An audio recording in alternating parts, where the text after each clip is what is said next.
tractor सगरे vote हो tractor सगरे भोट हो Pramod Boro long live UPPL long live UPPL long live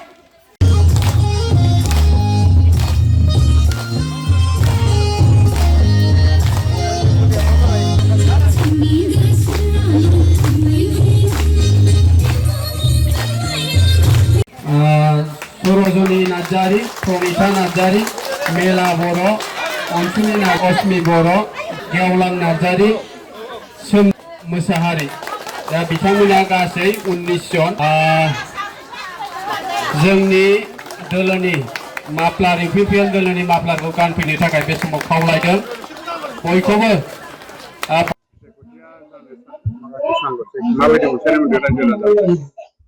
नोंथांमोना गावनि मेगनजोंनो नुदों दिनै बे कसुगावनि गंया ओनसोलाव रायजो राजाफ्रा मोनसे फोसावदिं मेल बेयाव लादों लिरनानै आंखौ लिंहरदों बे ओनसोलनि लोब लोब रायजो राजाफ्रा ओंखारदों बे ओनसोला अरायबो यूपीपीएलनो भट होग्रा मोनसे ओनसोल गतिके बेयाव खुनु सोलायनाय फैया फैगोन बिसायख'थियावबो बे गंया ओनसोलनिफ्राय ट्रेक्टर सावगारियावनो यूपीपीएलनो होनो थाखाय बयबो थियारि जानानै दं दा दाखालि दतमा परिबर्तन जात्रा 105 किल'मिटार थाबायखांनायनि उनाव जों दिनै गामि गामि ओनसोल ओनसोल जोङो फोसावदिं हाबाफारिखौ लादों यूपीपीएलनि साफ्रोमबो मावथिफोर बुथ कमिटिनिफ्राय लानानै प्राइमारि कमिटि सिगांनि बीसीडीसी चेयारमेन मेम्बारफोर आरो जोंनि ब्लक कमिटिनि दैदेनगिरिफोर जिल्लानि दैदेनगिरिफोर आरो सेन्ट्रेलनि दैदेनगिरिफोर बयबो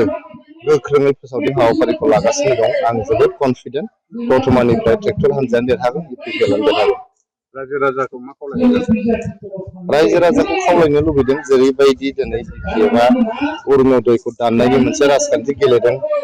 जेरैबायदि दिनैहाय मानसिफोरखौ आईपीएस दानगोन सिगि सग' खालामनानै बिपिएफआव लांनायनि मोनसे राजखान्थि खालामदों आरो जों सानदोंमोन सरकार फैफिननानै बिपिएफआ सोलायगोन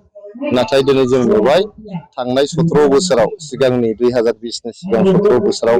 जेरैबायदि राजखान्थि बिथांमोना खालामदोंमोन सिगि सग'नि राजखान्थि दावराव दावसिनि राजखान्थि जौ जुवानि राजखान्थि मेलानि राजखान्थि आरो जाति जनगोष्ठीनि गेजेराव दाङाबाजिनि राजखान्थि बे सेम राजखान्थिखौनो बिथांमोना रिपिट खालामफैफिनबाय बेनि थाखायनो 6 मासनि गेजेरावनो दिनै रायजो राजाफ्रा बिथांमोनखौ रिजेक्ट खालामफिननो थाखाय थामथिम जाबाय